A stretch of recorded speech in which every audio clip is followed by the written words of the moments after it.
Hi everyone, welcome back to the channel. If you're new here, thank you for stopping by. Today, I want to share a story that's deeply personal. A story about love, loss, misunderstanding, and ultimately, healing. My name is Benjamin, and for a long time, my daughter Pamela hated me. Not because I did something horrible, but because she believed I got over her mother's death too quickly. She thought I didn't love her mom enough, that I had moved on while she was still stuck in grief. She resented me for years, but all that changed the day she found something that told her the truth, a journal written by her mother that shattered the walls between us. Let me take you back to where it all began. I met my wife in college, my sweetheart, my best friend. It was one of those effortless connections. She was in a different department, but fate brought us together at a campus event. We fell in love like characters in a novel, fast, deep, real. Despite busy schedules and exams, we made time for each other.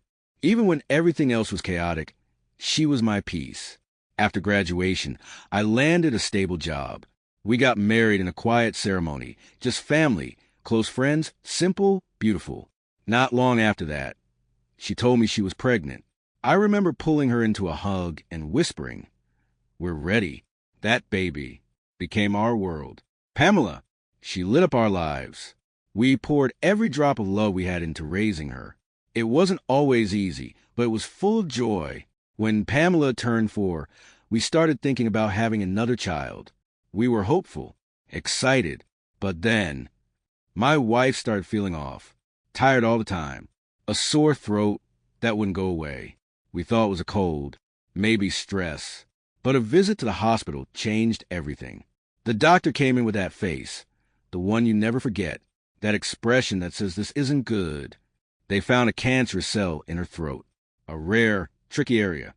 Everything slowed down in that moment. We agreed to surgery immediately. The doctors were hopeful, said it hadn't spread. We clung to that hope. The surgery went well. The road to recovery was long, painful, but she never complained, especially not in front of Pamela. She smiled through her pain for our daughter. For 2 full years after that, things looked better. She regained her strength. She started singing again, something she had stopped during her illness. I hadn't realized how much I missed her voice until I heard it again. We made memories, took trips. I cut down my work hours just to spend more time together. There was one trip, a cabin by the lake, fishing, firelight, laughter. That memory lives in my heart. But we never knew it was the last piece we'd have as a family. When Pamela turned 10, the cancer came back. This time, it came with vengeance. It was aggressive, unforgiving. Hospital stays, harsh treatments, long nights. She became a shadow of herself, weaker, quieter, but never bitter. Even when she was in pain, she'd ask me if I had eaten. That year nearly broke me.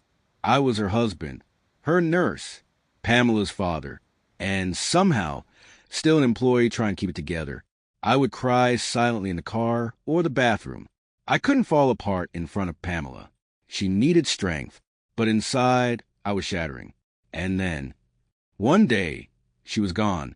Just like that, my world turned to ash. Losing her felt like losing the air in my lungs. But I had Pamela, and that kept me going. She looked so much like her mother, her eyes, her smile, but she was quiet, withdrawn, like the world had taken something it would never give back. A year passed, then more. I didn't try to replace her mother. I couldn't. I just tried to survive. But Angela, her mom's close friend, started showing up more. She helped. She cooked. She took care of Pamela when I couldn't. She had always been around, even before the illness. Her presence brought comfort. It wasn't planned. But grief turned into conversation, and conversation turned into companionship. Pamela saw it as betrayal. From that moment, Pamela began to drift. Silent dinners, avoiding eye contact, cold shoulders. Then came the outburst. "You never really loved Mom, did you? Because if you did, you wouldn't be with her friend like it means nothing." That cut deep. I tried to explain that nothing could replace her mother, that Angela wasn't a substitute. But Pamela wasn't ready to hear it. When she left for university, she barely looked back. Our relationship shrank into occasional texts and emotionless calls. It felt like I'd lost both my wife and my daughter. Then, one evening years later, I walked into the house and saw Pamela. She was sitting in the living room, shoulders slumped, tears in her eyes. She stood up and hugged me. Not a small hug, a deep, shaking, wordless embrace. "I'm sorry, Dad," she whispered. I froze. She pulled back, looked me in the eyes, and said, "I read Mom's journal." She had kept it all these years, hidden, unread, until now. Inside were pages about her illness, her fears, but also her love for me. She wrote about the nights I stayed awake just to hold her hand, about the strength I gave her when she had none left. She wrote about Pamela, how she feared leaving her behind more than anything else. And then came the line that broke Pamela's heart open.